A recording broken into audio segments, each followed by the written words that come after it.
I'm Larry Ridley, and this is the NFL on EA Sports. Happy holidays. Merry Christmas, everybody. Today's matchup features two teams eager to come away with a late season win. It's the Ravens going up against the Steelers. So with kickoff approaching, let's send it over to our commentators here this afternoon, Brandon Gaudin and Charles Davis. Right at the convergence of the Three Rivers on Art Rooney Drive, we welcome you to Heinz Field in Pittsburgh, Pennsylvania. Today, it's an AFC North matchup between the Baltimore Ravens and the Pittsburgh Steelers.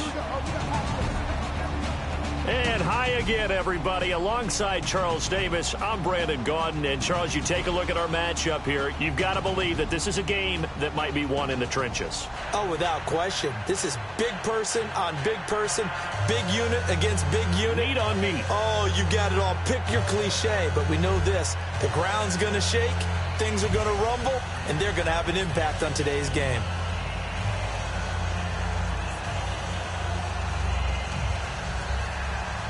Two hard-hitting blue-collar franchises, one of the better rivalries going. The Ravens and Steelers are underway. This is taken at his 4.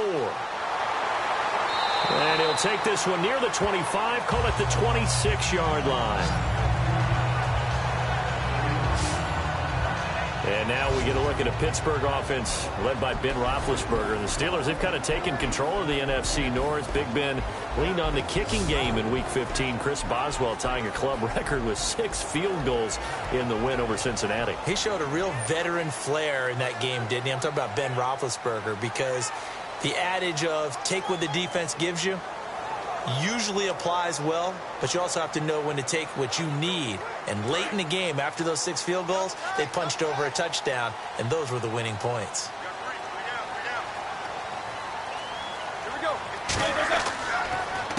Now a carry for the former Michigan State man, Le'Veon Bell. No gain on the play. It'll be second down. Offensive starters time. Electric is certainly a word that comes to mind when you talk about Le'Veon Bell. Love the way that he reshaped his body coming out of college. A bigger, thicker runner while he was at Michigan State. Lost weight, became more of a whippet in the NFL, and now no one can tackle the guy, whether he's running it or catching it.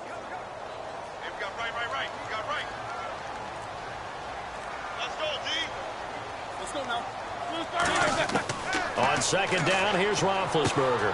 Wide open receiver complete. And they get him down, but not before he takes it across the 40-yard line.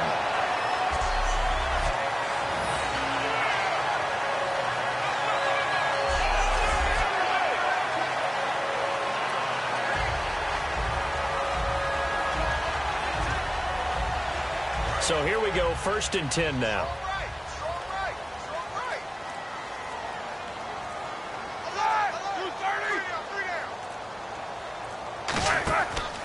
Roethlisberger with a give to Bell. And able to work about 5 yards out of this as he's taken down up near the 47.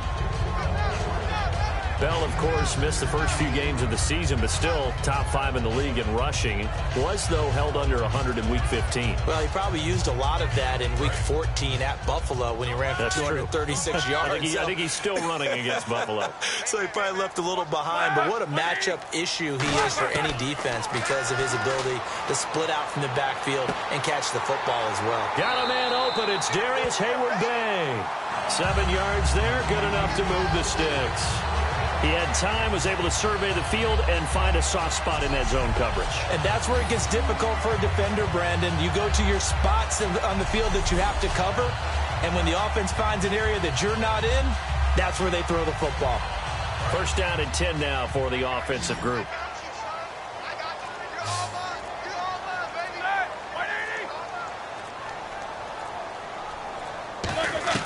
Now Roethlisberger on 1st down. Over the middle, it's caught by Rodgers.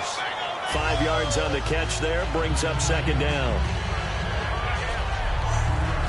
The starters now defensively for Baltimore. Timmy Jernigan, play him over the nose, play him at defensive tackle, bounce him out to defensive end. Wherever you want to put him, Timmy Jernigan can play.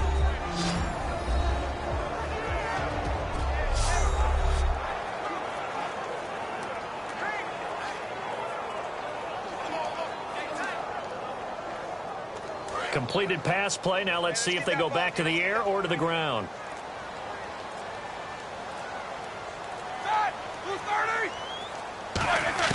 Now Roethlisberger to throw on second down. And that's complete to Jesse James.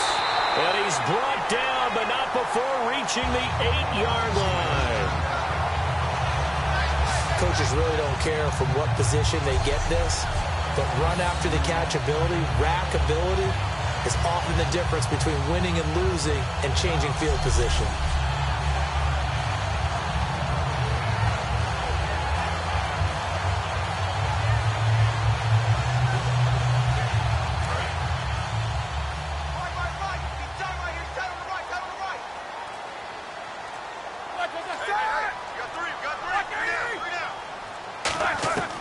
Again, it's Roethlisberger.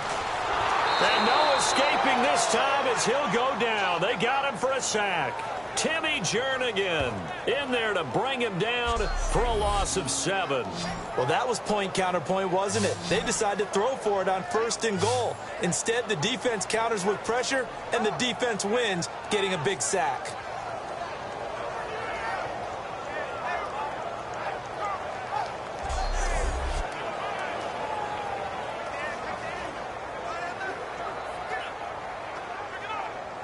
Offense walks to the line for play number 7 of the drive.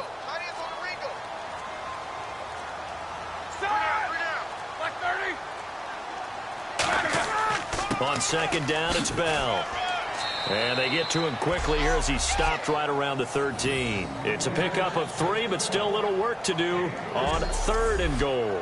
Well, I think we know by now that every run is not going to be broken and get all the way to the end zone. But these short ones still have their value. You can still set up your play action and throw the football. You control the clock because you have the ball and they don't. And often the physicality sets the tempo for the game. Play number 8 here on the opening drive. This is 3rd and goal. Now Ben on 3rd and long. He dropped it. Couldn't hang on in the end zone. So no 6 points, incomplete.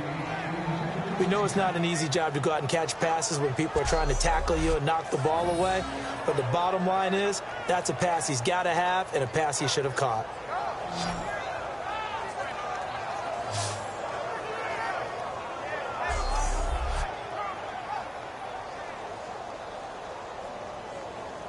On now, Chris Boswell. He was 29 of 32 in the field goal department last year as a rookie.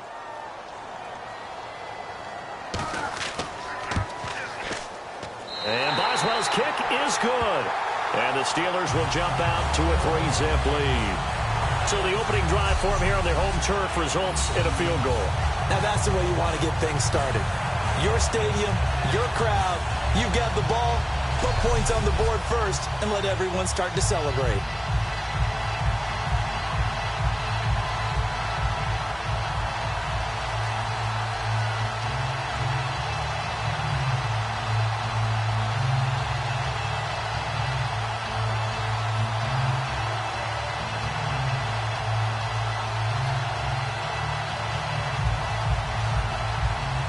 After the successful field goal try, here's Boswell to send it away. This is fielded a couple yards deep.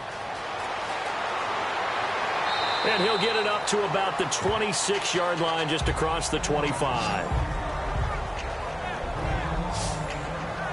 And now Joe Flacco jogs out there leading Baltimore. And it's what a season it's been for Joe Flacco. Back in 2014, just shy of 4,000 yards. That was his best mark. But as of Week 15, looks like he's going to break there. And I think that the Ravens organization, the coaching staff, would love for him to have less passing yards and that they would have run the ball a little bit better. But I think this also lays to rest the idea that Joe Flacco can't carry a team because he's done it quite well, and the Ravens are pushing for a playoff spot.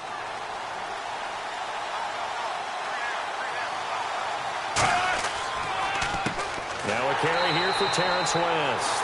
And running room scarce here. He's going to be stopped in his tracks at the line of scrimmage. The defense won that play so fast that I think if the running back even had time to notice if anyone was there, it was just a blink of an eye, and there was a loss on the play.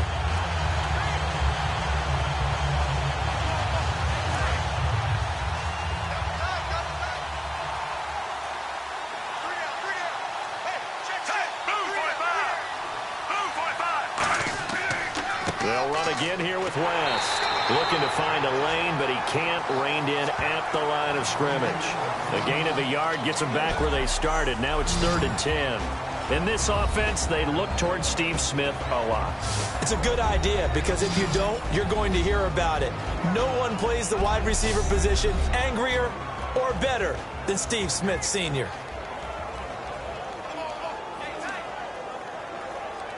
So still a full 10 yards to go here for the offense on 3rd down.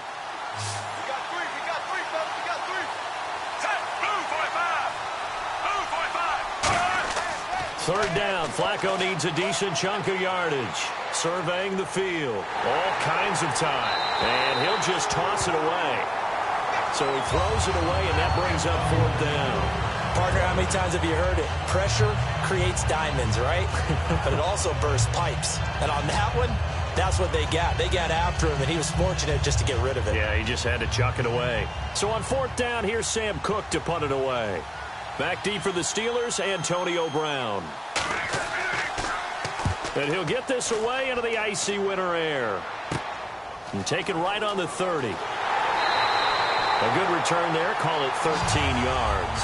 And the Steelers will go on offense here. 1st and 10. Pittsburgh's offense now heading back out onto the field. And last time they got 3 points, but it was a chip shot field goal. And when you go to the sideline after a chip shot field goal, maybe the offense not too happy. It's a balancing act, isn't it? Because you're exactly right. They're none too pleased that they didn't punch it in for 6 points. But they also have to remember they did put points on the board. 3 points is 3 points. And in this league, you take points when you can get them. Not easily done.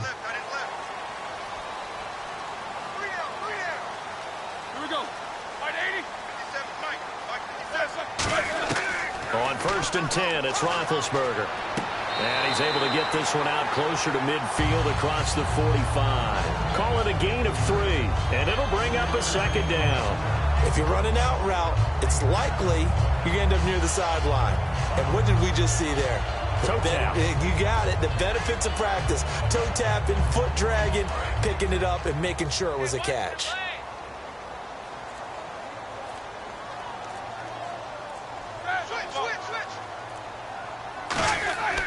Now Roethlisberger going to hand to Bell. And able to push his way forward here for a good little gain. And still about 3 yards shy of a first as the 4-yard pickup brings it to 3rd down.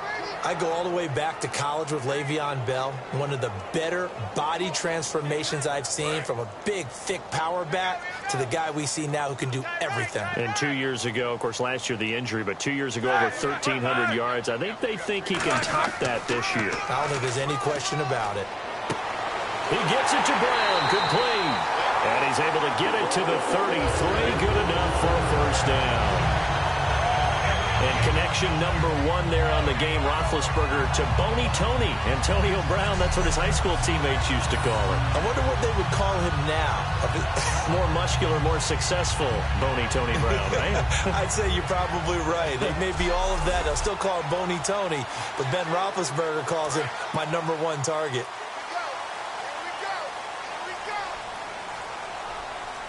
They'll come out in the pistol. Now a 1st down carry by Bell. And not much running room. Down to the 32. Credit him with a 1-yard gain there to make it 2nd and 9. A 1-yard gain can look like a disaster, but it all depends on how the game is going. Is it a series of 1-yard gains running the ball? If that's the case, you might have to start thinking about throwing it a little bit more. But if it's just the occasional 1-yard run, hey, congratulations to the defense. They won that one. Come back and get them the next time. They'll go again with Bell. Oh, he's got a little daylight. And he doesn't quite make it. They do stop him, but he gets it all the way down to the 1. And an electric scamper there from the 2nd-round pick in 2013 out of Michigan State. And how about the way he's remade his body in the NFL? You remember back at Michigan State? Big, thick, bruising runner. Yeah, he had some speed, he had some agility, but now he's slimmed down and he's gotten even quicker, which has led to more runs like the one we just saw there.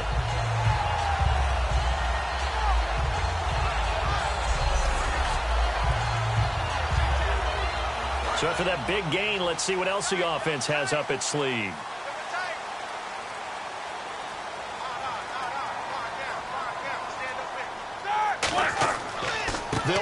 with Williams. And he's in. Touchdown, Pittsburgh. D'Angelo Williams taking it in from a yard out. And the Steelers find a way to stretch their lead. Well, Brandon, he just followed his nose, and his nose took him to the end zone. But how about the big guys up front, giving him at least a stalemate in order to find that space? Yeah, the O-line won the battle in the trenches there, didn't they? Chris Boswell now for the extra point.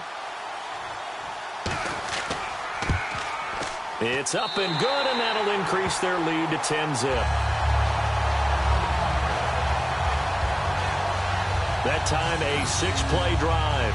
And it ends with the Steelers finding the end zone.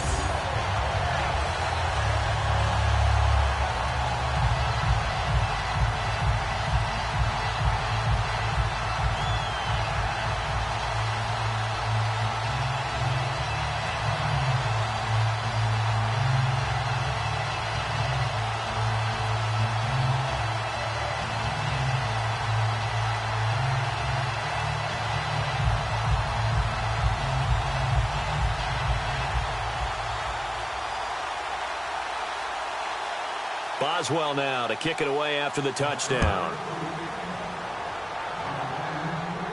That'll be taken in the end zone. And no run back here. This will be a touchback, and it comes out to the 25-yard line.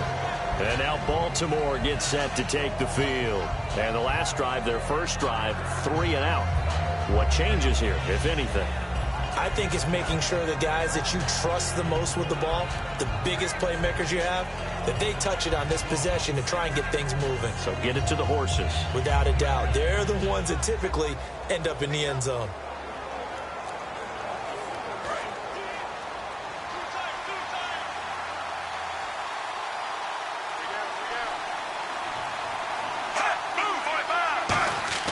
They start on the ground with West.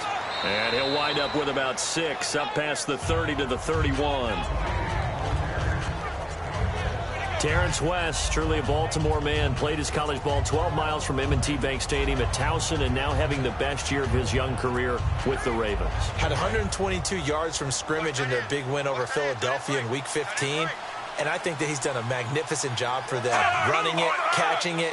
He gives them a nice tandem with Kenneth Dixon in the backfield. But Terrence West is definitely their lead guy. He lost 2 there, and it's 3rd down.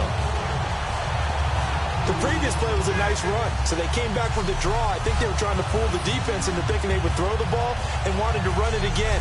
Unsuccessful, but this team is definitely showing they want to keep it on the ground. Offense faces a 3rd and medium with 6 yards left.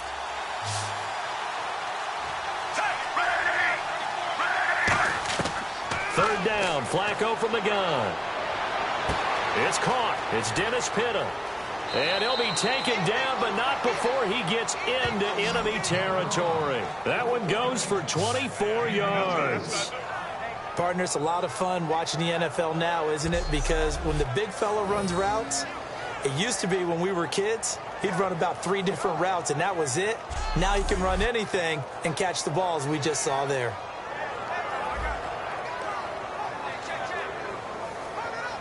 So after that big play, let's see if they can catch their defense maybe on their heels.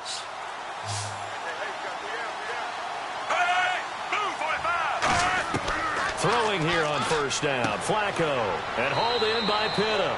Give him 9 there on the first down completion.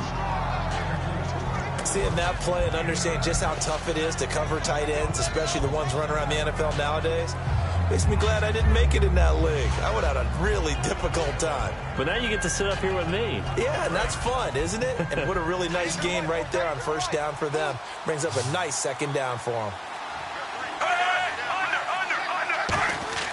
Operating off play action, Flacco finding time. Looking here for Smith downfield. And he's unable to grab it. Thought he might have had position, couldn't hold on, third down. And a look at the Steelers' defensive unit. Lawrence Timmons comes from a long line of productive Florida State players. And when I say productive, I usually mean spectacular.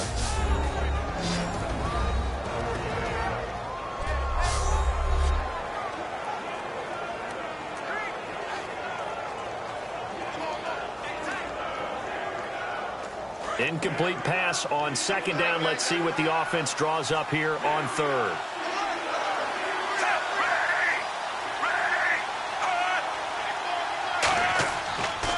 This is West. And he'll lose yardage here. Back at the 41. It's a loss of a full 3 yards, and it brings up fourth down. How many times do we hear from coaches, get north and south as a runner, especially in short yardage situations? I'd say 3rd and 1 counts. That didn't happen there. Instead, they went backwards. Feeling like they're not quite in field goal range yet, they're going to go for it on 4th.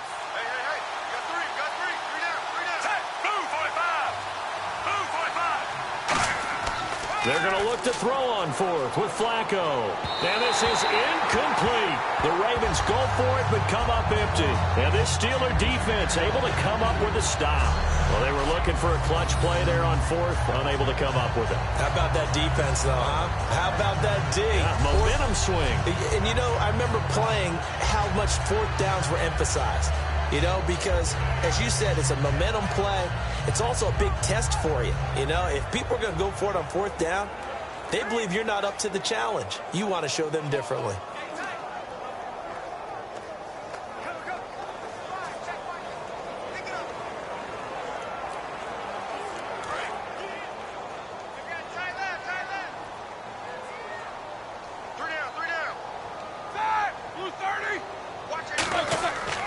They'll start out on the ground with Bell. And he's going to be met at the line of scrimmage and taken down. Just a yard on the pickup there, and it'll bring up a 2nd and 9. Now, that's the type of play that'll fire up a defense. Hold them to 1 yard on a 1st down run. It'll be interesting to see if the offense decides to press the run at all, or if they'll abandon it now after gaining only 1 on that play.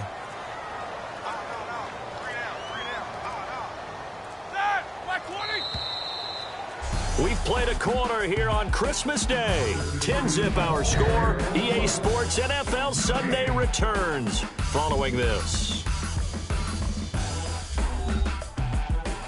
This presentation of the NFL on EA Sports is brought to you by Snickers. You're off your game when you're hungry. Snickers satisfies. Back with Charles Davis, Brandon Gaudin. It's Steeler football to begin quarter number 2. They've got a 2nd and 9 to start things out.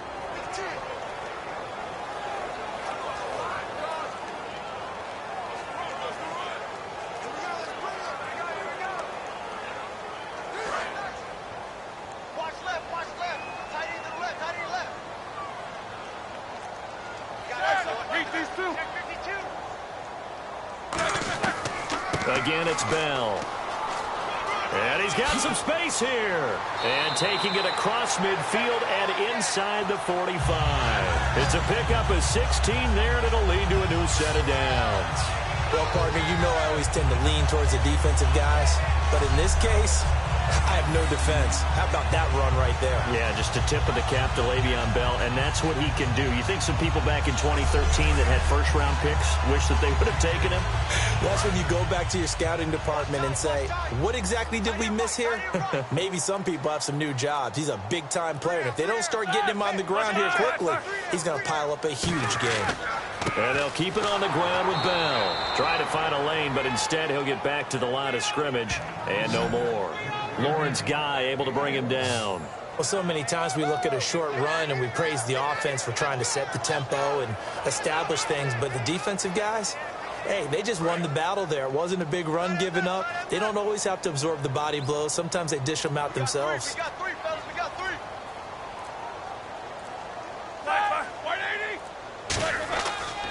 Now Bell. And he'll take this one down to about the 40. Back-to-back 1-yard runs here, so that leaves him with a 3rd down and 8. In order to play really good run defense when you're playing a 3-4, those 3 guys up front, the nose tackle and the guys they call the defensive ends, they're usually big people because they're going to have to eat up a lot of blockers because it's usually 5-on-3. And when they do their job well, guys who play on the inside, those inside linebackers, they're able to just roam and hit. Now Roethlisberger backing up.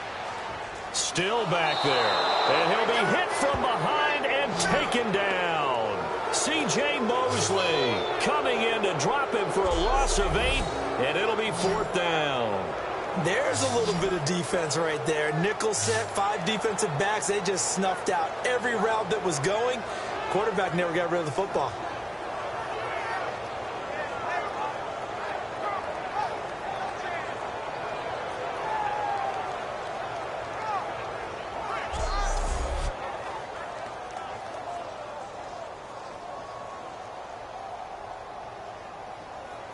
On 4th down, here comes the Steeler punter Jordan Berry to kick it away. Back deep for the Ravens, Michael Campanaro.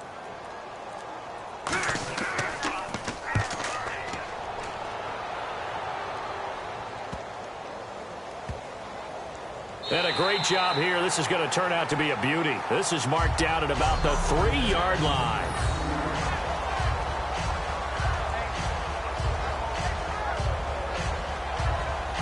And now here come the Ravens. And last time they were very fortunate, this offense. They went for it on 4, turned it over in their own territory, but the other guys held up.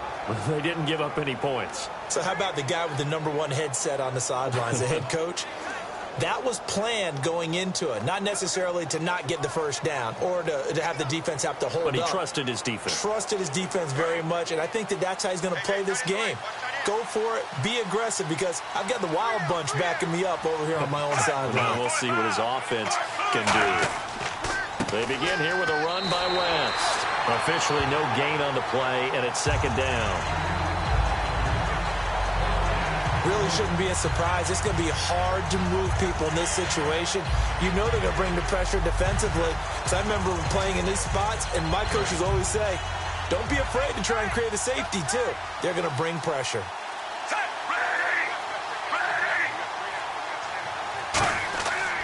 On the ground, it's West again. And he's going to take this up past the 10 to about the 11. 8 yards on the run there, and that leaves him with 3rd and just a couple. And once again, leverage wins. The offensive line, lower than the defensive front. They moved them and found some good space for the guy carrying the ball.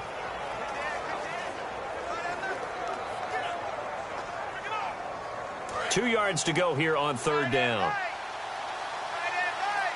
They come up in an offset eye. Here's West. And they're going to get the first down here as he's up to the 14. Only 3 there on the pickup, but that's enough to move the chains. I don't know about you, but that almost felt like old-time football there. 3rd and 2 is not necessarily just a running down anymore. A lot of times they want to throw the ball.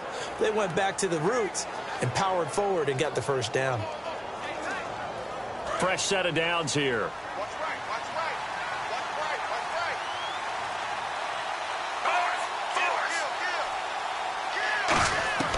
1st and 10, and Flacco looking to throw. It's a short one here, complete to the tight end. 7 yards, the pickup on the pitch and catch. And that's one of his advantages of a passer, is now with his height, setting back there in the pocket, firing it over the middle, he can really see everything clearly. It is, and I know that other quarterbacks get it done different ways, all right? You don't have to be his height to make a great play, but what he does is he takes away having to make those slide steps in the pocket to find angles to throw the ball through. He just throws right over the top of it because he can see everything, and sometimes that saves time and gets the ball to a receiver quicker. They get 9 out of that one, and as a result, the drive continues. So many teams want to throw the ball in this situation nowadays, but I love watching a team that has enough confidence to go ahead and run the football in that situation. That's almost a tendency breaker.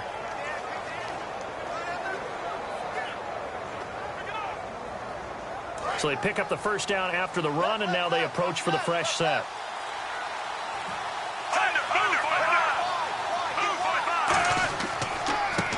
Dixon on the give from Flacco. And he'll be tackled just past the 35 at the 36. It's a 6-yard pickup, and it gets him to 2nd and 4. Some runs are blocked so well, you almost forget that someone has to carry the ball to gain the yardage. The leverage by the offensive line to create space up front, really well done.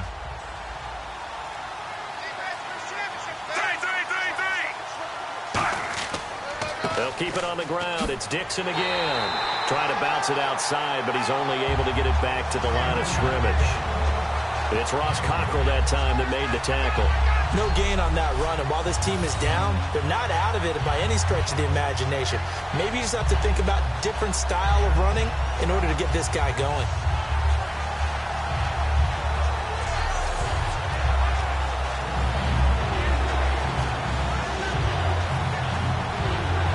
Here's the 7th play of this drive. This is 3rd and 4.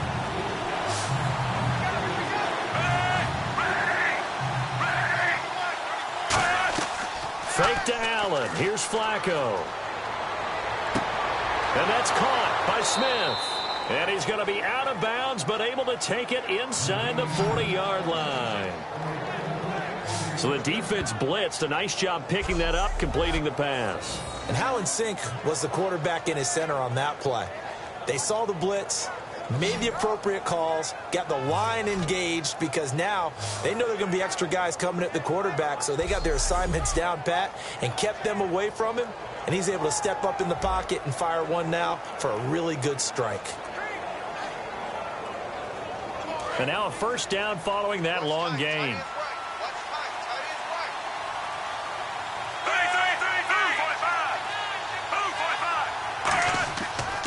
They'll run it with West. And he's going to fight his way forward here for a modest gain. He'll get a nice chunk there on the first down run, and it's 2nd and 4. This drive is turning into an extended one, and the guy carrying the ball, he's becoming more like a body blows guy. Every carry is putting some damage on the defense. So after a while, I'm not too sure how many guys are going to want to run up and tackle him. Now flags come in. I think one of the Ravens got going a little early. False start, offense.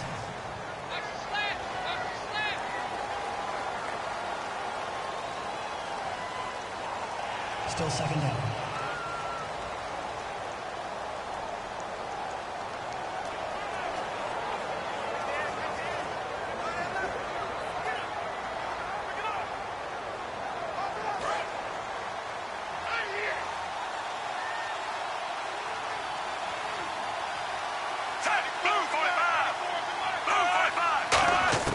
On 2nd down, Flacco to throw. Smith catches left side.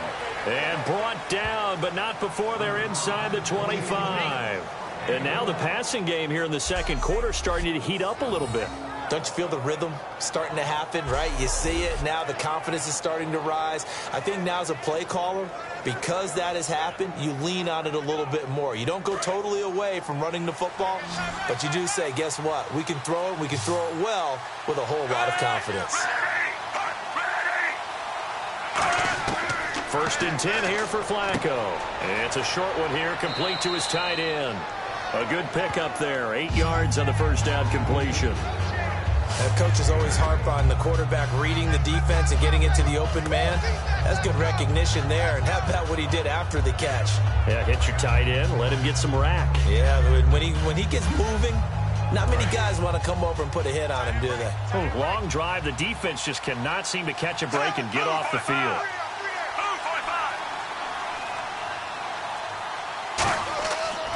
Now West. And eventually brought down, but it's near the 5 at the 6. It's a 10-yard gain there, and it sets him up now 1st and goal. Well, so much for him being bottled up throughout the day. Finally finds a way to break through and get a really nice gain. The defense had felt great about what they had going. Now they've got to turn their attention to getting it back in that direction. Can they bottle him up again? Because I'd say after that run, confidence is pretty high for him. And a new set of downs here after picking up the first on the ground.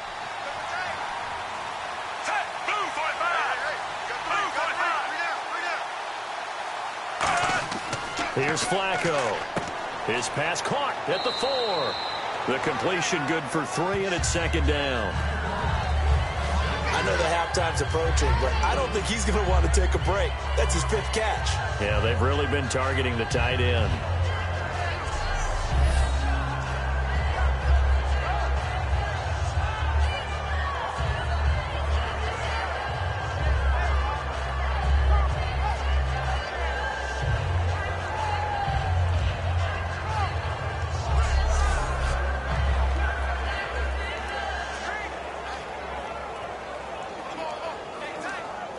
And this seemingly endless drive continues. looked like some movement there. Let's get the call. False start, offense.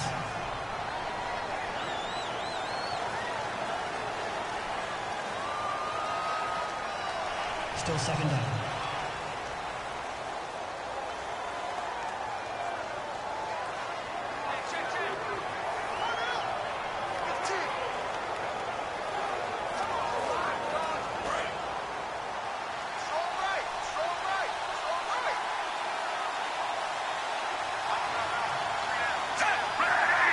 Here now, it's second and goal, ball on the 7-yard line. And he'll be stopped just outside the 5 at the 6. Only a yard there, and that'll bring us to third and goal.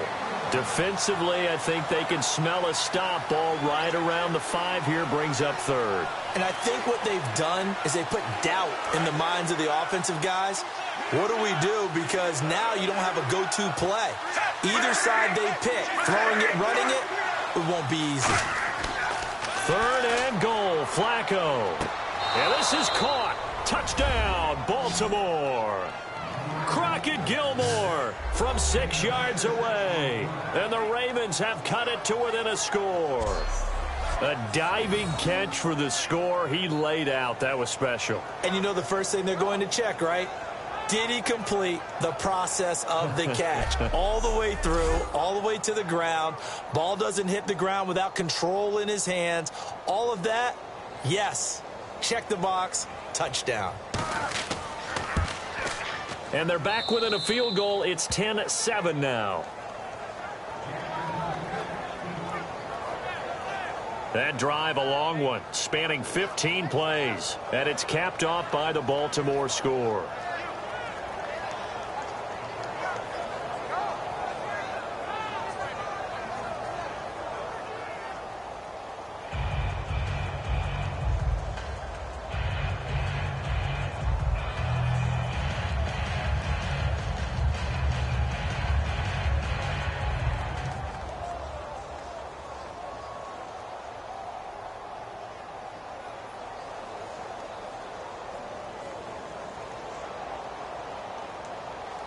Tucker now to kick it away following the touchdown.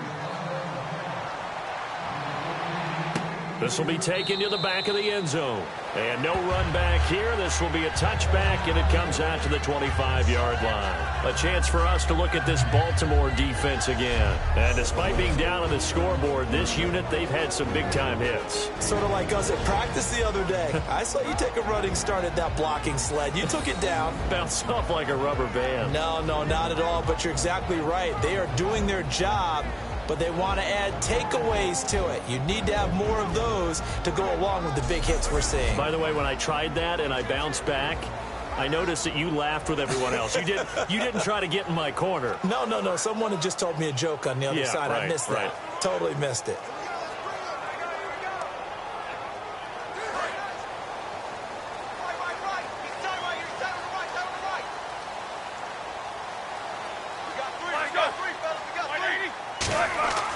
They'll start the drive with a carry by Bell. He takes this for 3 to the 29. Lardarius Webb in on the stop. Not a run that you're going to write home about, but still a good first down run. That's what an offense calls staying on schedule. 3 to 4 yards on first down, you're set up very well for the rest of the drive. Second down following the run.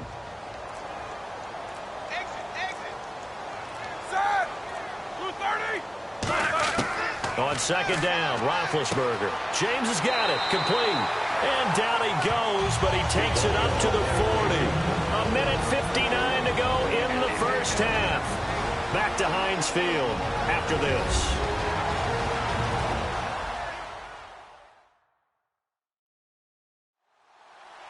Coming up at halftime in a little less than 2 minutes, we'll send you to Orlando where Larry Ridley is standing by. He'll have highlights and analysis of this first half.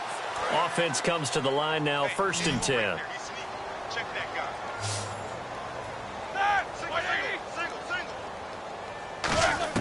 On 1st and 10, it's Roethlisberger. He's going to hit his man out of the backfield, complete. 6 yards on the pickup, and it'll be a second down. I'm going to show my age here a little bit. We used to talk about running backs catching the ball as safety valves. Nowadays, they're a big part of the passing offense. Quit acting like you're so old. You're only 65.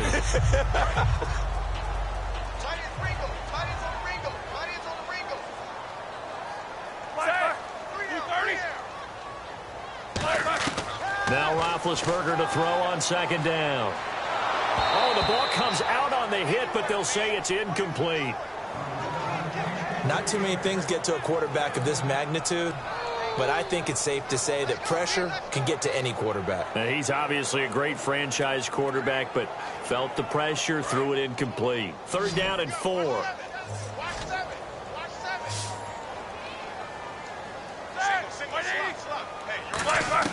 Ben to throw again. And he finds Hayward Bay.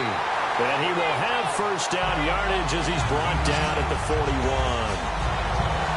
Would it be safe to say that as precise as routes are supposed to be run in the NFL, maybe they're not quite as precise in college ball? That's accurate, yeah. And I think we saw a college route in the NFL there. Just find the soft spot, find the dead zone, and find the first down. And that's what he just did.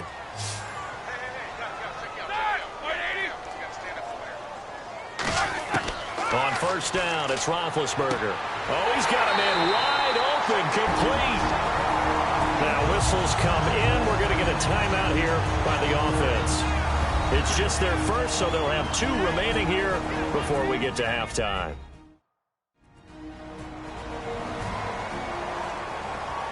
And we're back. The offense had a chance to talk things over. We'll see what they come up with here on this next play.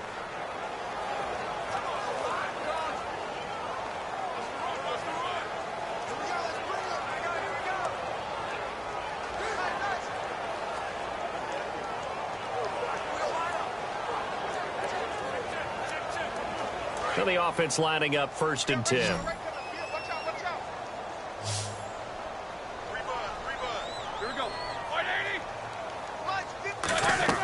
They'll throw on first down with Roethlisberger. Over the middle here to Brown. And down inside the 15, shy of the 10. Now hold everything here. We're going to get a timeout by the offense. So that means they're down to 1 remaining here as we head toward halftime.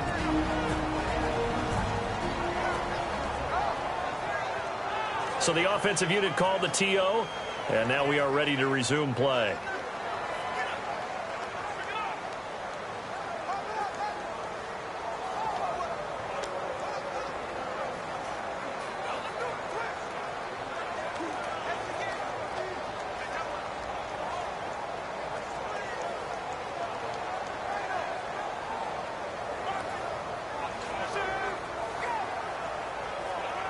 And the defense with their backs against the wall a little bit here as the offense is in the red zone.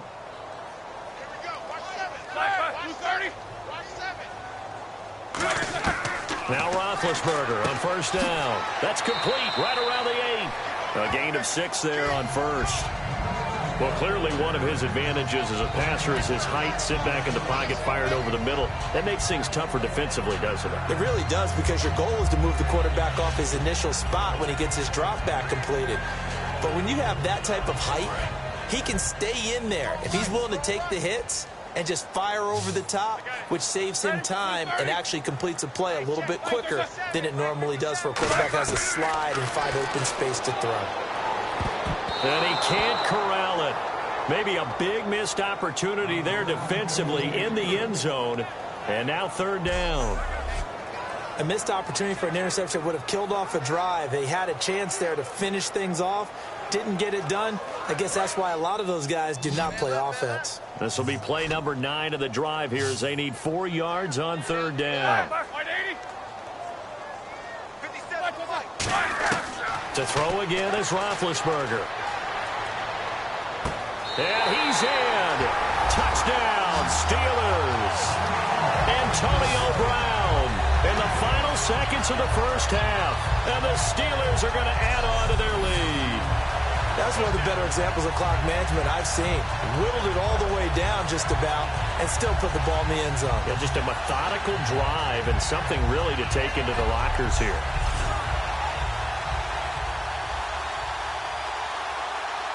Extra point now by Boswell.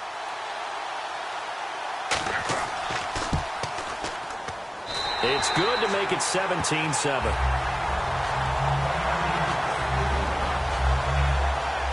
So that one a pretty time-consuming 10-play drive. And it ends with a Pittsburgh touchdown.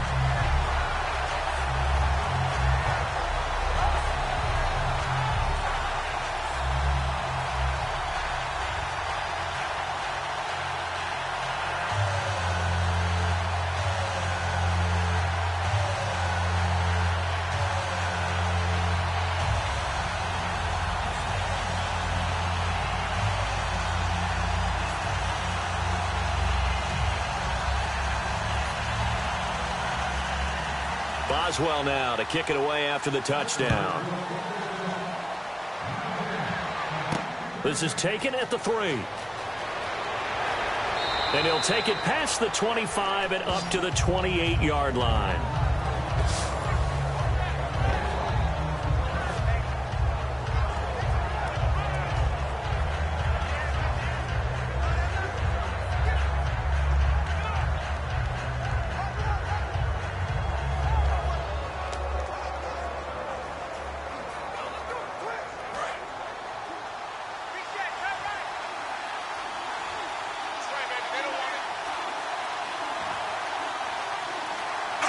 And with time running short here, they'll simply take a knee, and that should do it for half number 1. So we've reached halftime here on Christmas Day, as we'll send you down to Orlando as we check in with Larry Ridley and our EA Sports Halftime Report. Larry? Thanks, Brandon.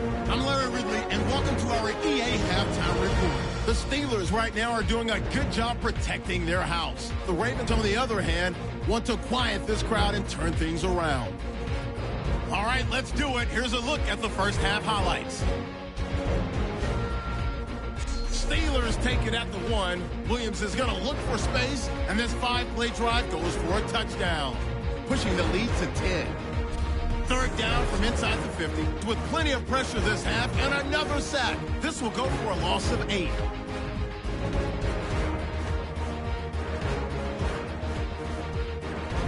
Third down from inside the 10. The connection is made in the middle of the field, and he finds his mark for the score, cutting the deficit to 3.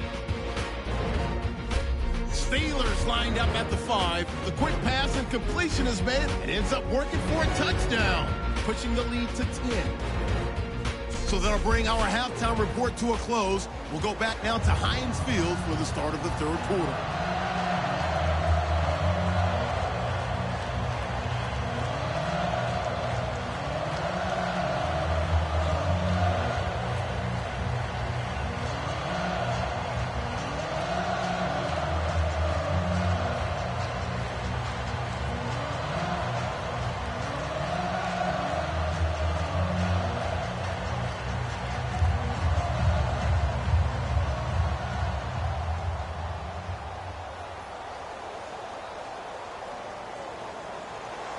Both teams appear ready for the fight ahead, and we resume action here in quarter number 3. This is taken at his 4. And it's a pretty good return here as he'll get it up to the 29-yard line. And here comes the Steelers defense making their way onto the field. They look good in the first half. They'll be looking to carry that momentum over into half number 2. Finish a game the way you started it. That's typically the message at halftime when things are going well. You've done everything you're expected to do. How about a little bit more of that in the second half? But be aware they may throw something different at you to begin things. Yeah, 50% of the equation still left to go.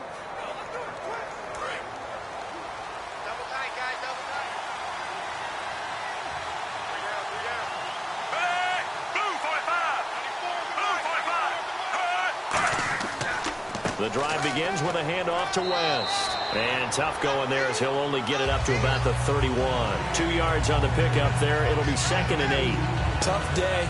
Tough sledding right there. And it's been that way the entire game. Not a whole lot of room to ramble for him. Yeah, you're right. It's been that way all afternoon. Didn't get a whole lot better there.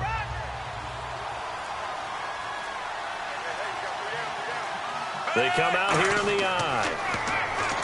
Flacco. His throw incomplete. Mike Wallace, the intended receiver, and it's third down.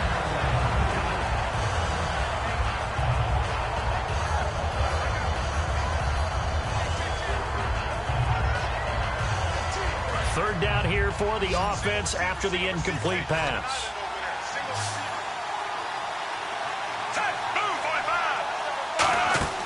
Fake to Allen. Here's Flacco. He's got time. He's going to wind up and air it out. This is caught inside the 15. And he takes it all the way down to the 3. A big play that time. Flacco to Smith. 66 yards. And at this stage, down in the second half, looks like they just wanted to find a way to get it in the hands of their playmaker, and they did. I think you're exactly right. I don't think the coordinator's looking at his play sheet and trying to figure out which play will work well. He's trying to figure out how to get the ball to the playmaker that you just described. Looking down at that sheet, you find people plays, not necessarily X's and O's, and that's exactly what they did there.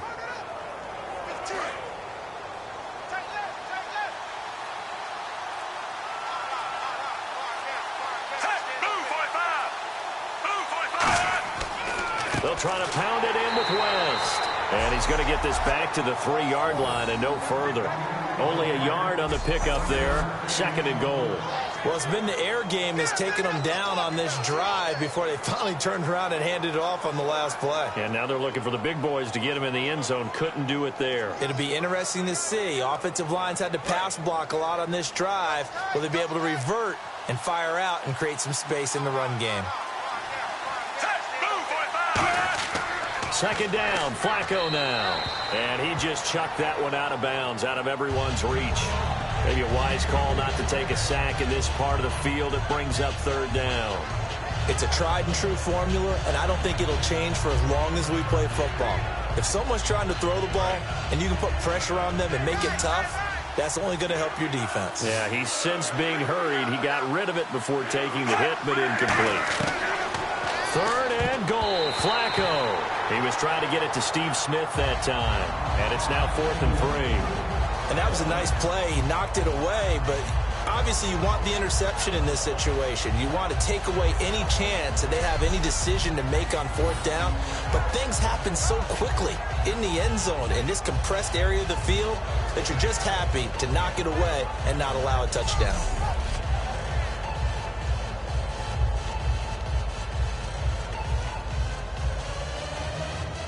So on 4th down, Flacco off to the sidelines. He gives way to Justin Tucker. From the left hash, should be a fairly easy one here. Oh, they flip it to the kicker. He looks like he's going to throw it. Got a man, it's caught for a Ravens touchdown. Dennis Pitta, a 2-yard touchdown grab. And the Ravens draw a bit closer. And you don't see the fake field goal often. Here it works for a touchdown.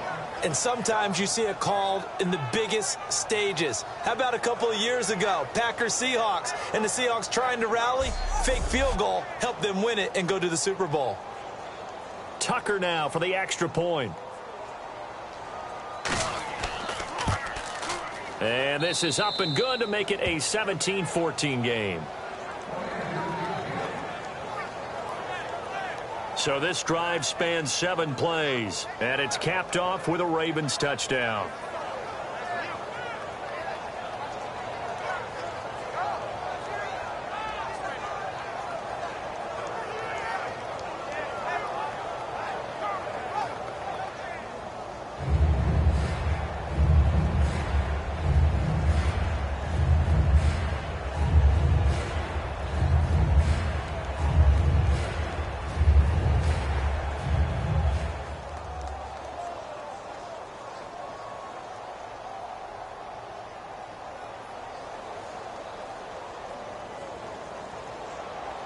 Tucker now to kick it away following the touchdown. This is fielded a couple yards deep. And he'll bring it a few past the 20 to the 23-yard line. Time for the Steelers offense now to get set for their first possession of half number 2. And that last drive, a long drive, but not just that. They had a great air attack going. Do they stick with that? I would think that they would, because if they were competent enough to do it on the last drive, starting backed up in their own territory, why would you change anything? They've got to be confident about what they're presenting and continue to do so. Yeah, because the secondary, they really looked clueless. And that was amazing because that drive went and went, no adjustments and no big plays by the defense to knock the ball away. They'll try and get the running game going with Bell. And he'll get this one up to the 26. A gain of 3, second down. We always like to talk about defense in terms of levels. First level defensive line, second level linebackers, third level defensive backs. On that run, that was what we call a first level run, and it was stopped by a second level player.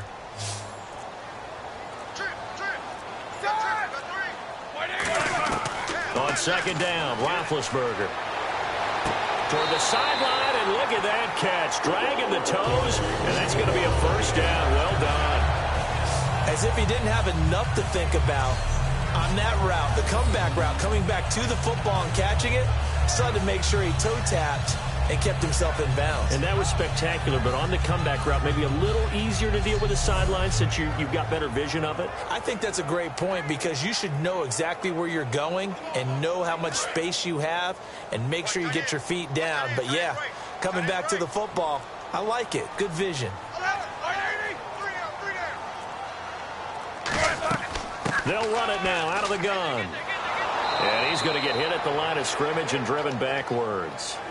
It's a loss of a yard there, and now second down. And that was a nice play by the defense, and it is tough to be an offensive lineman nowadays, especially if you're dealing with how the defensive tackles have evolved. Their quickness, their agility, their speed has changed the big guys in the middle, the center, and the offensive guards. Formerly, they were just power players.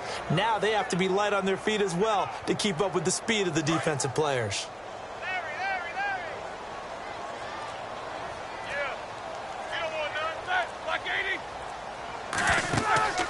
They'll run it with Bell. And a good swarm to the football defensively as they get him down at about the 40. Give him 3 yards on the run there. That still leaves him with a difficult 3rd and 8 coming up. Partner, we know today's NFL is really built around the guy throwing the football. But these short runs, they still pay dividends because they can take their toll on a defense and they can add up as the game goes along. You control the clock, you control the ball, and that way you often control the game. On 3rd down, Roethlisberger. James has got it. Complete. The completion good for only 6, and that'll bring up 4th. A short game that doesn't get them the first down brings up a 4th down situation. Really nice job defensively. They knew where the sticks were. They got the stop before it. Here's Jordan Berry now as he'll punt it away for the 2nd time.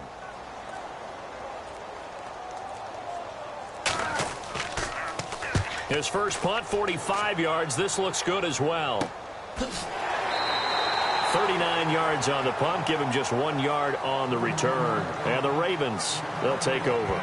Now the Baltimore offense heading back out onto the field. Last time they were out, they scored. Still trailing here, though, so some work to do.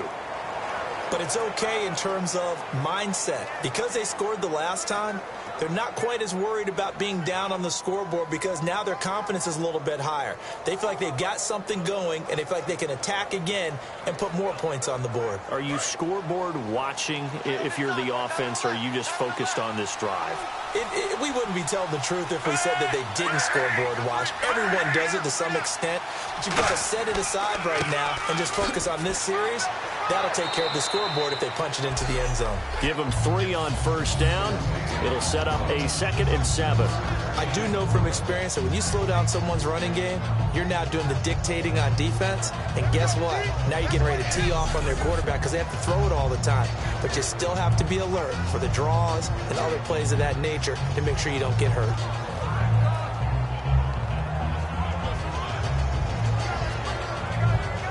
Seven yards to go on 2nd down.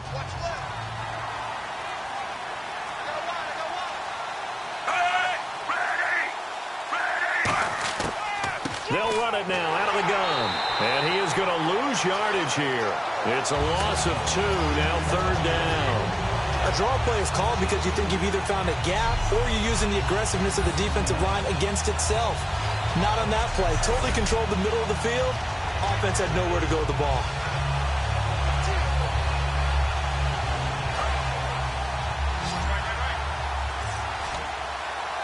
The Steelers insert their nickel defense on 3rd down. Yeah, they add a DB.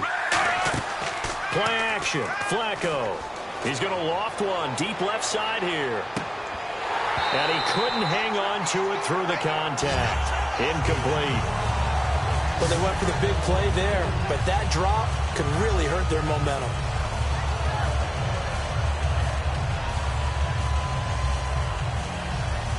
Here's Sam Cook now, standing just about on his own goal line.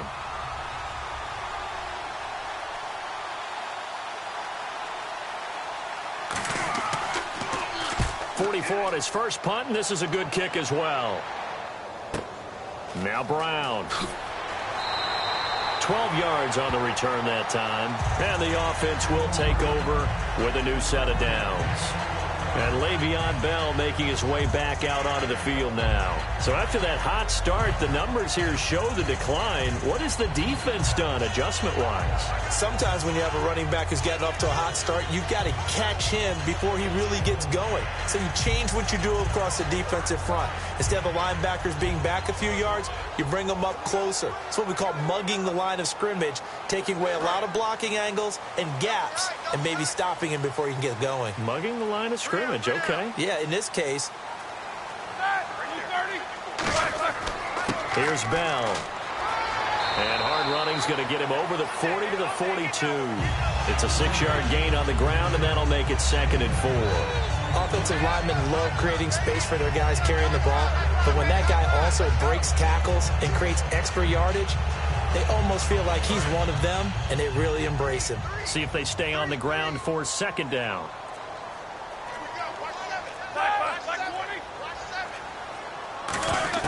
On 2nd down, here's Roethlisberger. Over the middle, it's caught by Rodgers. It's a 7-yard gain there, and it's good enough to move the chains. And a good quarterback facing zone coverage. If he has just a little bit of time to survey the scene, that's what's going to happen. No doubt about it. If there's no pressure, he's going to continue to pick them apart because he'll have all that time to find someone open downfield. You can only cover for so long. So maybe they want to go to a zone blitz scheme, get a little bit more pressure. Remember when Carolina did that against Denver? They lost the game ultimately. They dropped the defensive end out, and he ended up with an interception in that game in Super Bowl 50. Maybe some sort of scheme like that to try and get more pressure at the passer. And 3rd quarter here, you've got the lead. This is where that strong run game can really benefit you. Stayed in bounds there, kept the clock going. I like all the points you just made there. And if you throw the football and it's incomplete, now you've stopped the clock and you've helped out the guys on the other side of the ball. So keep it in the hands of those runners. Keep moving it. Keep grinding clock. Now Roethlisberger to throw on 2nd down. Over the middle here to Brown. A nice pickup there of 11 yards, and it'll move the sticks. One thing I can say pretty safely, that route is not called if you don't have a guy who can throw the ball and put some mustard on it. Because if you're going to lollipop it in the middle of the field, bad things usually happen. It takes a strong-arm guy who can rifle it in there, and they were able to successfully complete that one.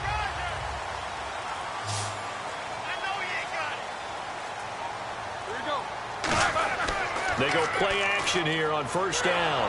And no escaping this time as he'll go down. They got him for a sack. A well-designed corner blitz that gets him for a loss of 8 yards.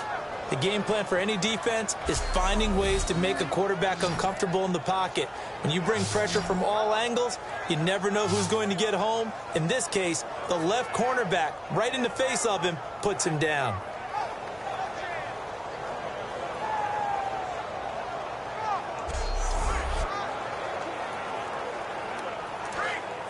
Looks like the defense in press coverage here.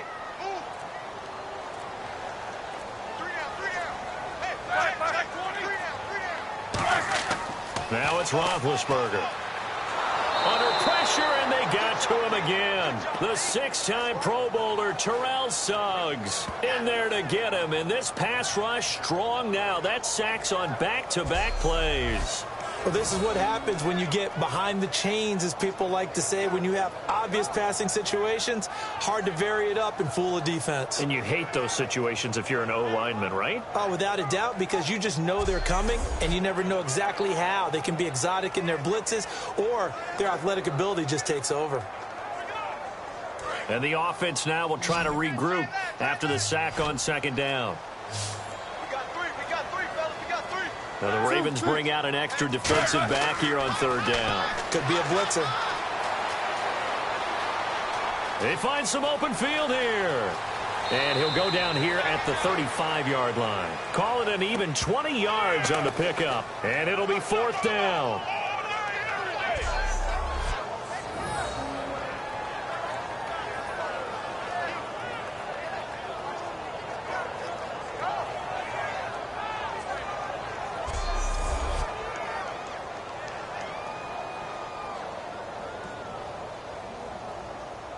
So out comes a field goal team now for the second time here today. It'll be spotted on the right hash. A 52-yard attempt.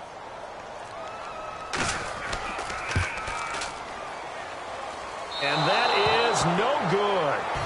He hit it well from distance, but he couldn't work it back in. And this score will stay right where it is. Well, this winds up an empty possession. Everything looked okay. He just never got the ball on target. And knowing him, he'll be disappointed with that effort. And now Baltimore gets set to take the field. And a tight game after punting last time. See if they can get something going on this drive. As they head to the field now, with the game this close, you've got to feel there's a sense of urgency for them going on offense right now. But they have to do it without letting panic creep in and affect their play.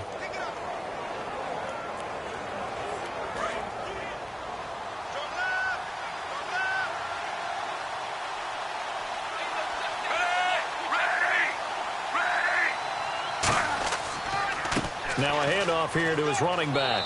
And 3 yards there takes him to the 45. Yeah, that wasn't a big run, just a short one there. But guess what? Sometimes you treat it like boxing. You throw that jab out there, and you throw it again, you throw it again, then you come with a big punch later. Maybe they're just trying to set him up.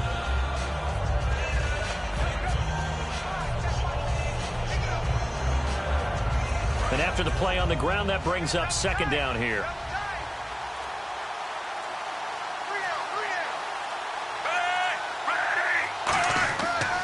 They'll give it to him right up the gut. And nowhere really to go there. He'll take this up just shy of midfield. Holding offense. So a little grabbing there, but this time it goes against the offense for holding.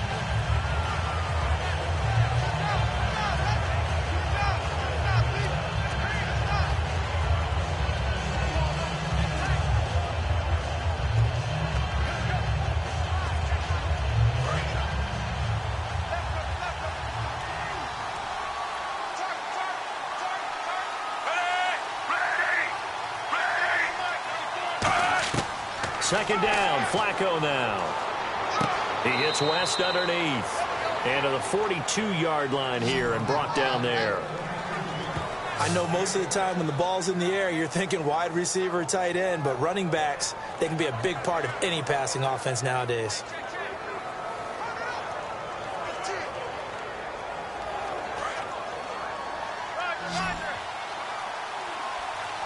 So here we go now. An extra defensive back in there on 3rd and 10. Fake to Allen. Here's Flacco. He's got time in the pocket. And it's brought in by Pitta. To give him 12 yards and a first down. So much goes into a successful play, doesn't it? How about that play action there? Freezing the defense just enough to bring the tight end free downfield for the completion.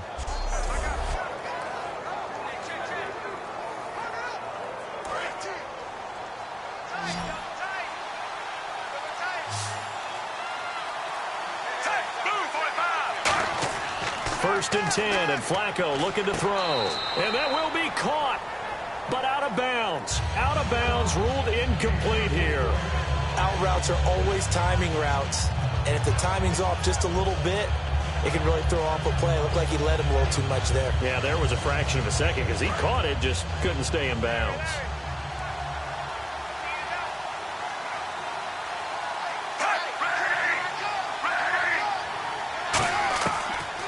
They'll run it now out of the gun. Got a pretty big hole as he's down to about the 40. Second down, a little more productive than first. 7 yards on the gain. It gets him to 3rd and 3 now. Well, this play sequence was really kind of called in reverse. Incomplete pass on 1st and 10. Nice run on 2nd and 10 when probably everyone was expecting him to throw the football.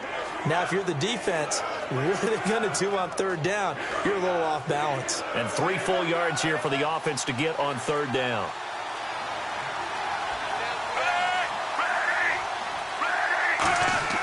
Flacco to throw here on 3rd down. Oh, there's that man again. It's complete.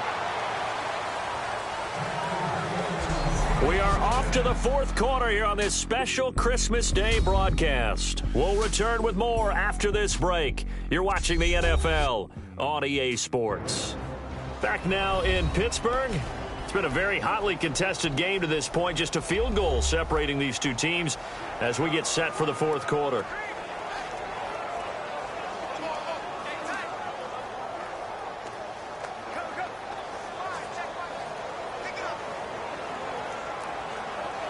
And here comes play number 6 on this drive.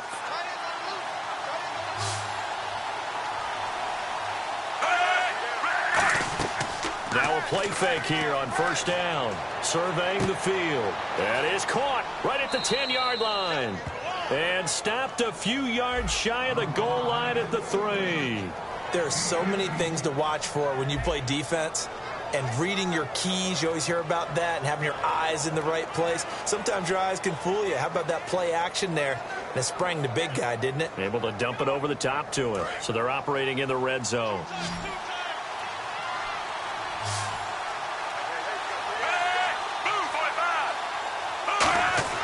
Flacco.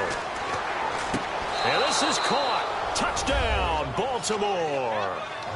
Mike Wallace from 3 yards out. And the Ravens have taken the lead here in the 4th quarter. On those slants, everything happens so quickly. What makes it work? The timing between the passer and the receiver. In this case, a slant route ordinarily is probably about 3 steps before you go on the slant. In this amount of time, I think it was a 2-step deal. Boom, put his foot in the ground and got inside for the pass. Got inside for the pass, got inside for the catch and the score. Now Tucker to add the PAT.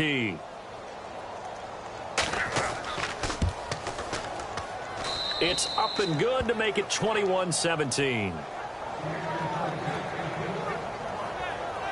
So that drive in total 8 plays, and it's capped off by the Baltimore score.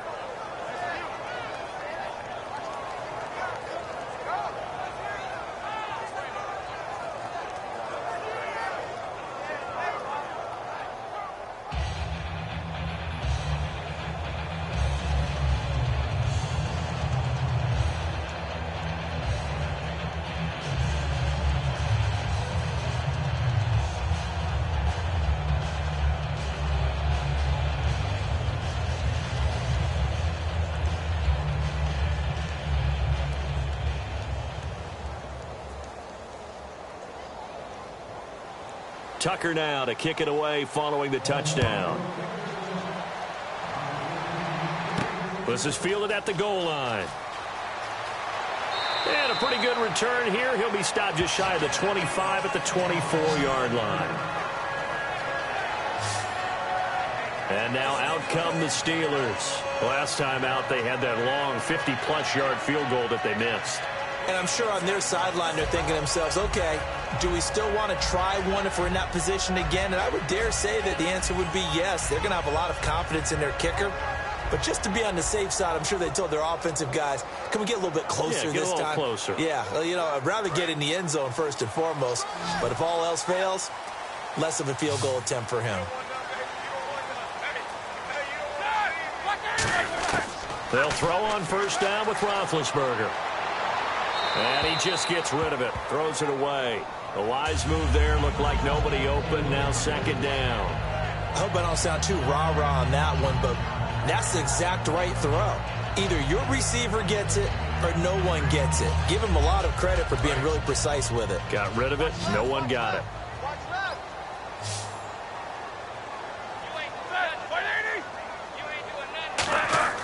Second and 10. It's Roethlisberger once more. Finding time. James has got it. Complete. 15 yards there on the catch and run. And there's another completion to the tight end. And let's face it, it is hard to overthrow a 6'6" target. It is indeed. Quarterbacks like their speed guys. They like that huge 6'6" target that they've got in him. They really do, and it reminds me of what one great tight end told me once. He told his quarterback, just make sure you throw it up there. You know, kind of like put up on the top shelf where the kids can't get it. Now Roethlisberger on first down. And this is caught by Hayward Bay. And he's taken down, but not before he gets this into enemy territory across the 40.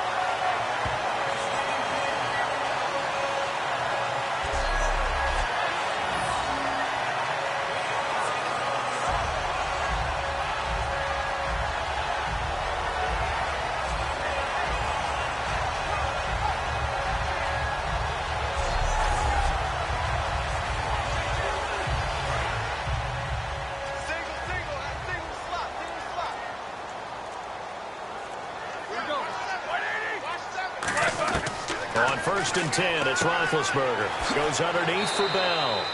Give him 8 on the play, and it'll make it a second down. Everyone's got to be able to catch the football. Doesn't matter what position you play, but if you're on offense, be aware a ball may come your way.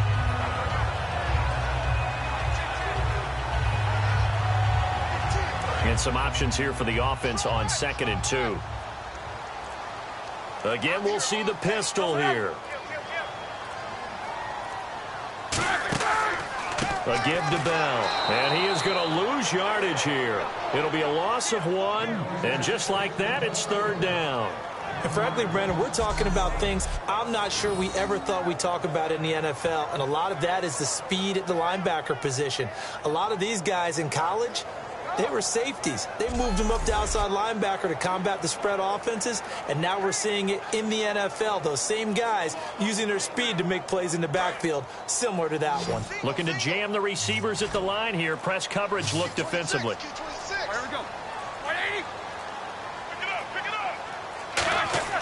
A fake to Bell. Now it's Roethlisberger. And he's going to be taken down back around the 35-yard line. Elvis Dumerville with a big-time sack on third down. And it'll be a loss of 7.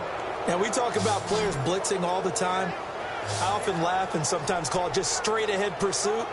What a running start right back to the backfield for him. Yeah, it really didn't give anybody a chance to get up there and stop him. No, I mean, that's really, really difficult. You're asking a whole lot anyway, but when he gets that kind of a start and comes through clean, oftentimes the advantage definitely goes to the defensive player. So on fourth down, out trots the kicker in a big spot here. It'll be spotted on the right hash, a 52-yard attempt. And this is off the left upright. And it comes back. It's no good. And this score will stay right where it is. So distance not the issue there. He had plenty of leg to get it there. It's that darn upright getting in the way. Always gets in the way of a good time, doesn't it? Because he hit it square, too. Sometimes you can bank one in if you get it on the end of the football. No such luck there for him. And now Baltimore gets set to take the field. And they were able to punch it in the end zone last time. They'll be looking to do that again here for the defense. Obviously, they'll be looking to stop them from punching it back in the end zone. It always is punch, counter punch, isn't it? And which team has the advantage? Well, let's just go back. Last time on offense, they rolled downfield, got into a good rhythm. You can see a little more bounce in and out of the huddle. You can see the sideline really get into the game. So defensively, you're thinking to yourself, how do we take that away from them? How do we get the advantage back? Let's see what they come up with. I think pressure is always the first way to go. You love pressure. I love it. We'll see if they dial it up this drive. It'll go as a gain of 12, and that'll be good for a Baltimore first. Some think the teams really won't throw a slant route unless you have a receiver that has a lot of stature to him. But sometimes the little guys, they get lost in there. People can't really locate them, and they run that quick cut on the slant, and oftentimes they can turn it into big plays. So the offense has it 1st and 10.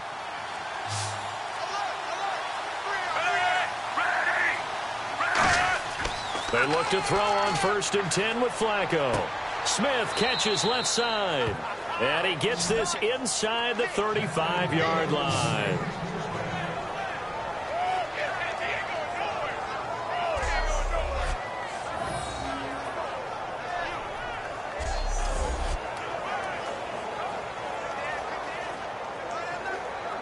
So here we go, 1st and 10 now.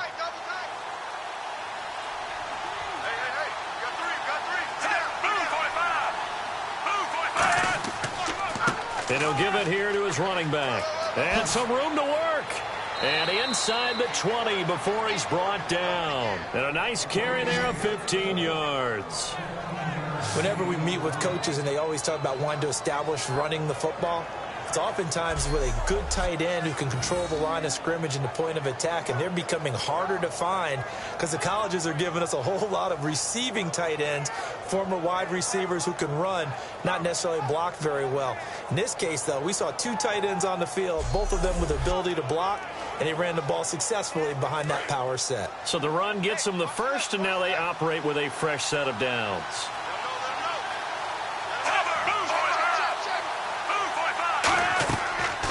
They'll run it now out of the gun. And he's eaten up at the line of scrimmage. Might have gotten a yard down to the 16. The 4th quarter here, they've got the lead. They want to keep it on the ground. That's what they're doing. Smart football. Keep the clock grinding. Keep it going. But you got to figure now, they're going to see more people stacked up at the line of scrimmage as they try and bleed it out.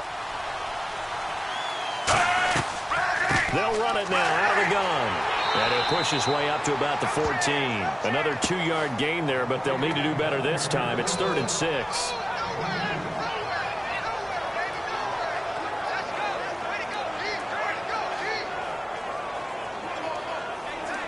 So the offense dealing with a 3rd and 6.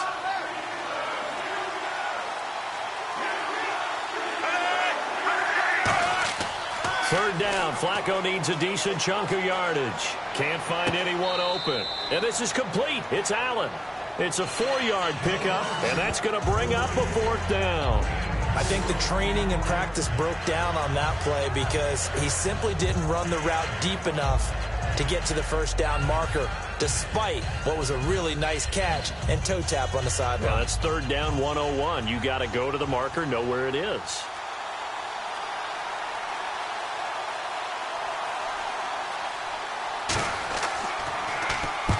To the football. It's blocked.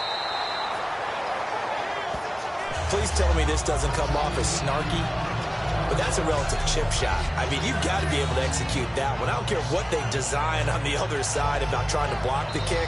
That should be 3 points on the board. Yeah, we've talked about it before. If you're out at 55, 60 yards, low trajectory from here, you get that thing up. This should be 3. Yeah, there's nothing routine in football, but this one really almost should be. Snap, hold, kick, ball through the post. Didn't happen that way.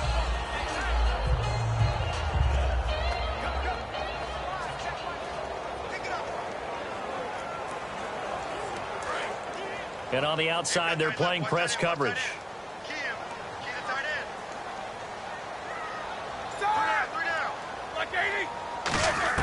They'll throw on 1st down with Roethlisberger. He's got time. And he'll toss this one incomplete. Seeing no options, he throws it away. And right now I take my rudimentary kindergarten skills and draw where the tackle box would be, because that was close. I thought he was in the tackle box. He has to be very careful where he gets rid of the football from that spot. Yeah, they say there was a receiver in the area, though. Yeah. There's always a receiver in the area. Again on 2nd and 10, it's Roethlisberger. He gets it left side to Johnson. And he's going to get this one across the 30-yard line. That one goes for 13 yards, and it moves the sticks. When you execute a drag or a crossing route really well and give them a chance to let it develop a little bit, you can gain some significant yardage hitting your tight end on that one.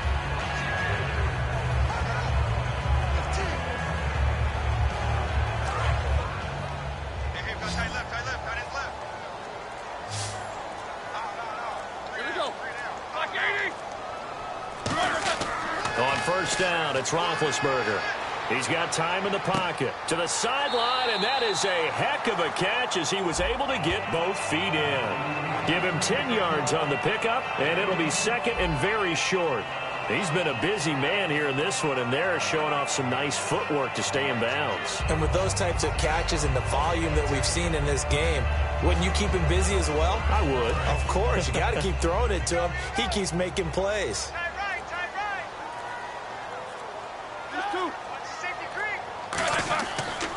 The give is to Bell. And he'll get it out a couple yards shy of midfield at the 48. Calling a gain is 7, and it gets him a new set of downs. Second and inches is oftentimes an invitation for an offense coordinator to take a big shot downfield because he feels like he can come back on third down and pick up the first down. But sometimes you just don't want to break tendency. Stay with what you are, stay with who you know, and go get the first down. That's exactly what they did.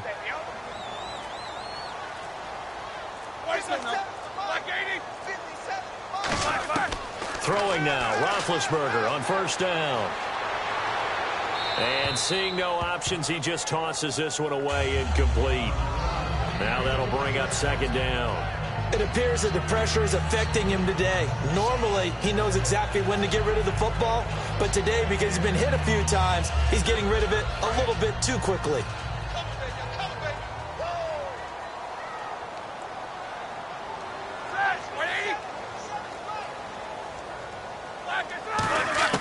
Second and 10. It's Roethlisberger once more. Surveying the field. And he comes back with one complete. And he'll be taken down, but not before getting this inside the 30. That was a nice completion on an out route. And those types of plays are the result of arm strength by the quarterback and timing by the receiver.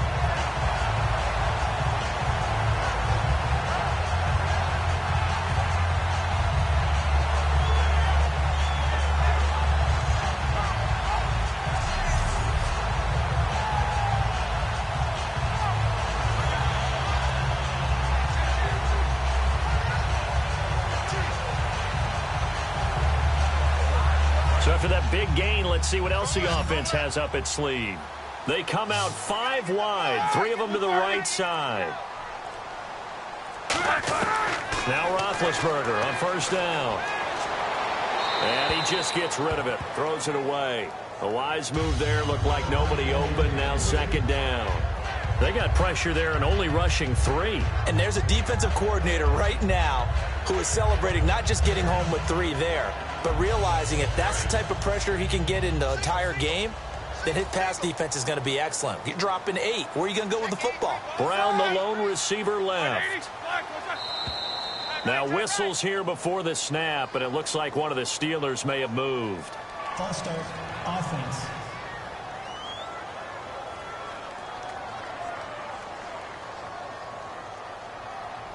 Still second down.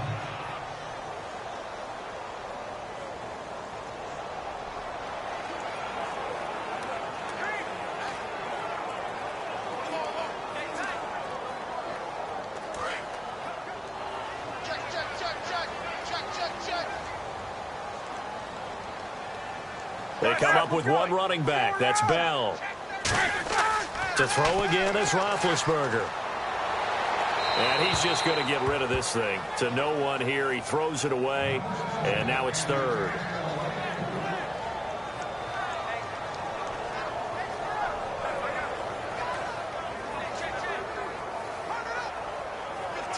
Ninth play of the drive now on 3rd and a country mile. Here we go. A fake to Bell. Now it's Roethlisberger. And this is, oh my goodness, he pulled it in one-handed. And a big 32-yard play on 3rd. Well, they just treated 3rd and long as simply an opportunity to make an even bigger play. Normally you're just trying to pick up the first down and you know where the sticks are. They took this thing way downfield. Confidence in the receivers to go up and make a play, even with defenders around them.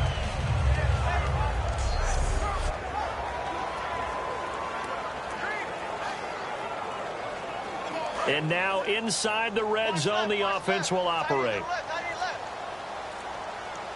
Let's go now. First and goal. Defense with their backs against the wall. And this one will wind up with them losing yardage. Back to the 4-yard line. That's going to go as a loss of 2, and it'll be second down.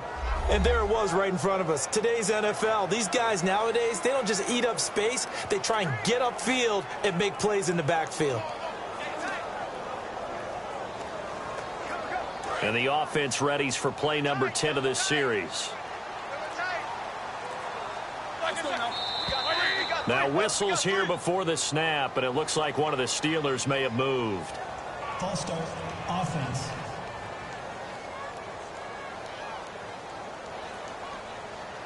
Still second down.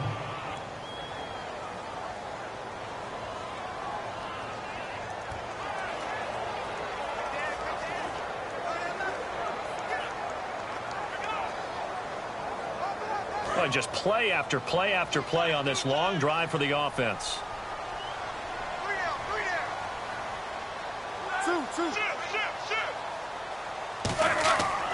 They'll try again with Bell. He pushes forward for maybe 3 down to the 6-yard line.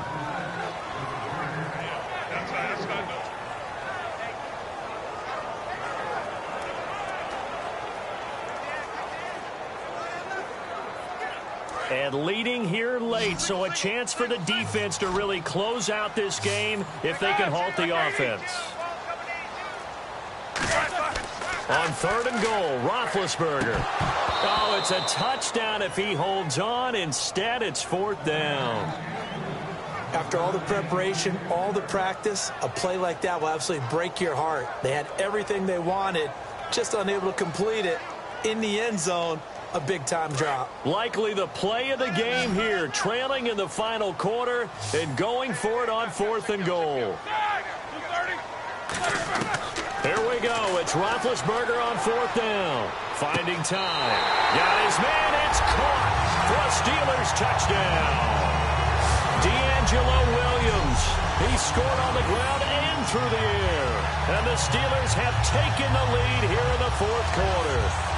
4th and goal, and they found a way to throw it in the end zone for a touchdown. And these defenses, they just like 3 downs, get off the field. But here they had to go 4, couldn't get it done. A lot of the time, you're looking up and saying, okay, if I hold them for 3, at worst, I give up a field goal attempt. When they go for it, sometimes it really affects the defense because maybe they're not mentally prepared to go that 4th down. He's got it, and this is indeed up to a 3-point lead. So that one, a 13-play drive in total. And it ends with the Steelers finding the end zone.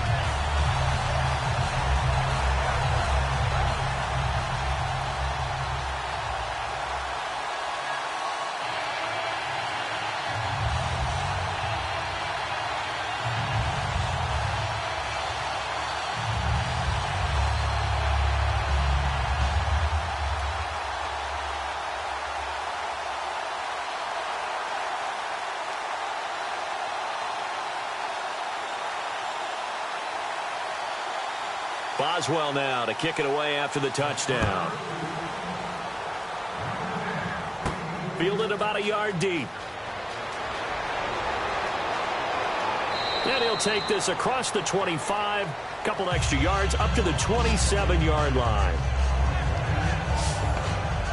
Here comes the Raven offense now, ready for another possession. And they have to feel like they missed on an opportunity for points last time when they couldn't connect on that short field goal try. And no doubt about it, because they were counting on those points. In today's NFL, well, let's face it, that's really a chip shot, right? That's anything inside 40. Yeah, they're counting on that going through the post. But we've seen it happen to teams before. Some of the best kickers in the world can miss kicks like that. Can they come back now and redeem themselves?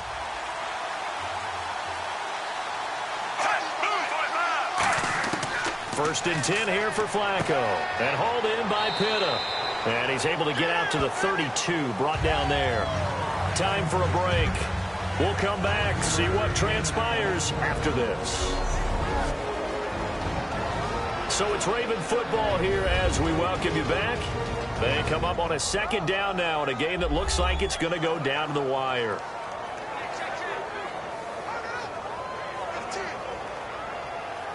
Second down, and the offense needing 5 yards.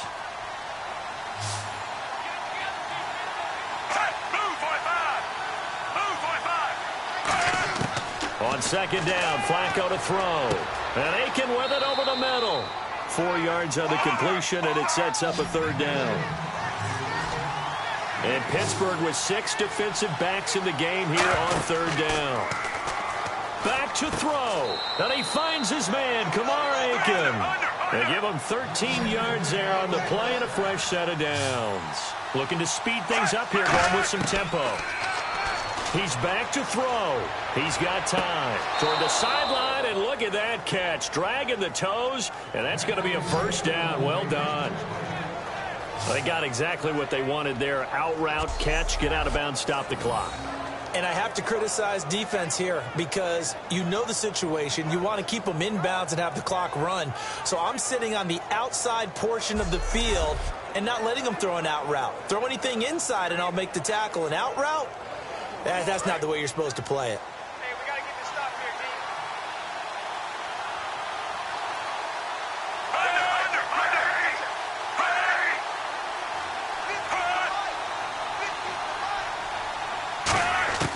He'll look to throw. Firing quickly here, and that's complete. And he's going to get this inside the 30. That one goes for 13 yards, and it moves the sticks. And now it looks like they're going to be in the hurry-up. They'll look to throw. His throw caught at about the 5. And they do stop him, but he takes it all the way to the 2. Back to throw. And not able to get it that time. He'd hit on 6 straight passes. Not there. Second down.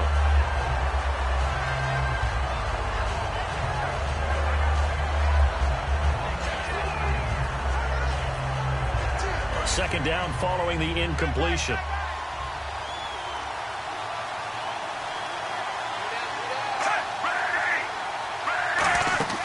Flacco. And this is caught. Touchdown. And they've taken the lead here in the final minute. So how many practices have we watched over time where the offense works on scoring late in the game and finding a way to win, as we just saw there? Just saw it right there. Now can they preserve that advantage that they just got? Tucker now to add the point after.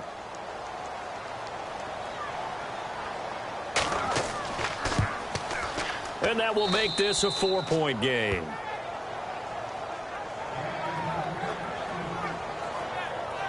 So that drive takes them down the field in 8 plays. And it's capped off with a Ravens touchdown.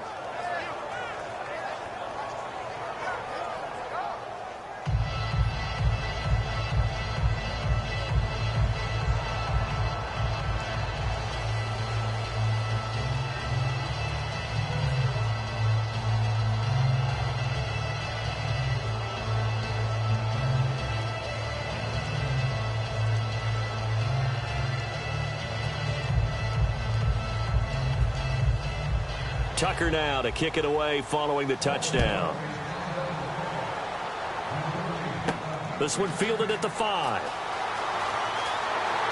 And a good return as he'll be stopped just shy of the 30-yard line. And Pittsburgh getting set to take the field. They're down here in a 1-score game. But the time, it's a factor, but it's not a huge factor right now, is it? It's really not, because this amount of time gives them a chance to run their offense, to go through play sequences.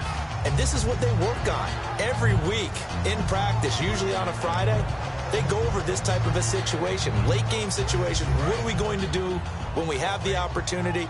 They've called these plays a bunch of times. Now's their chance to execute them. Yeah, they have the opportunity now. Here's the execution. Now a play fake here on first down. And, a crusher there as it's intercepted. Picked off by the linebacker, C.J. Mosley. And that one, it's going to hurt big time. You're in the 2-minute drill trying to get your guys down the field, and it's looking like they're going to go up just short, as this is definitely not his best throw. And it'll wind up being intercepted.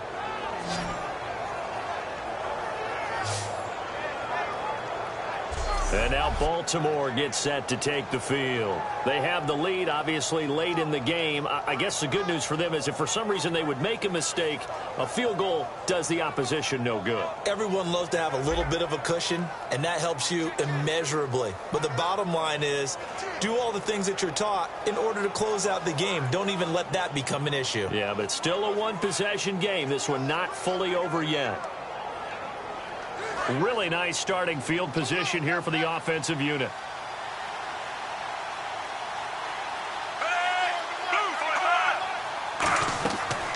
They'll run it now out of the gun. And able to push. Now the Steelers put a stop to the action with a timeout defensively. It's just their first. They've got 2 more to use here in the final stages.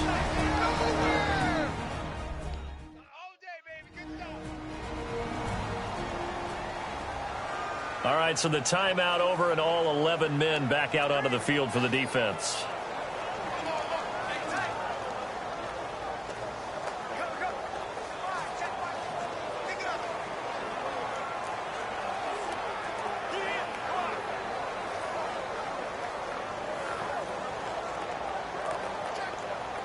Five yards left for the offense. It's second down.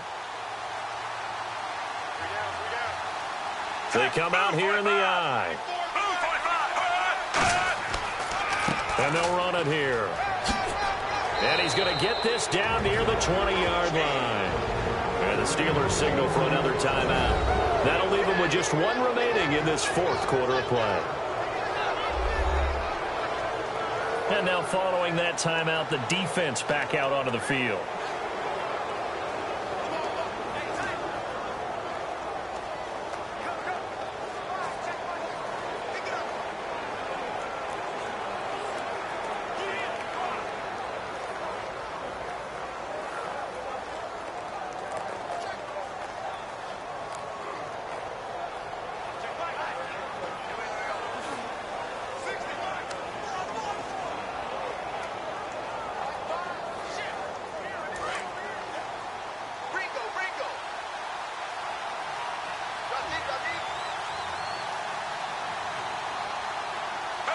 The Ravens taking a knee with victory seemingly in hand here.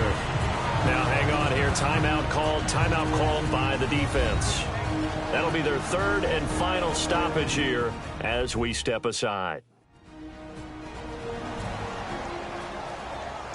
So a defensive timeout, chance to regather, regroup, and get set as we resume action.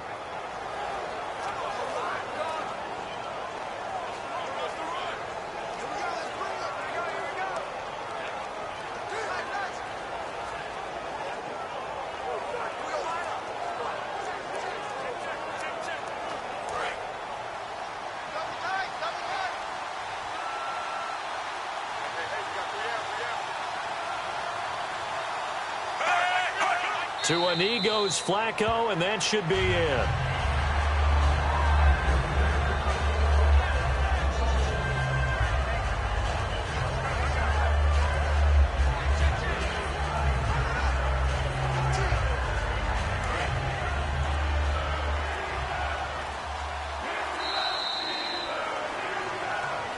A lot of scoring. There's no doubt about that in this one, Charles. Points, they were not at a premium. They were pretty easy to come by. They were, but it was fun, wasn't it? Because both teams finding ways to click. And you know people who love this game, they also love baseball games that are 14-11 with 3 or 4 home runs mixed in.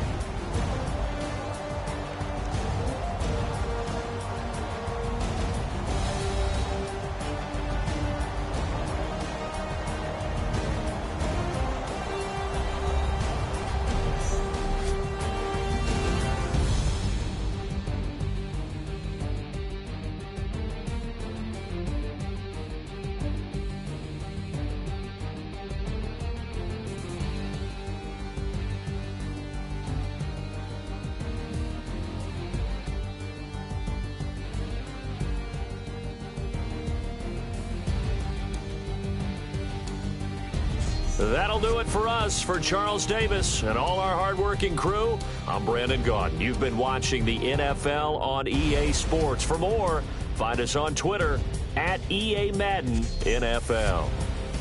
With that, we sign off from Heinz Field.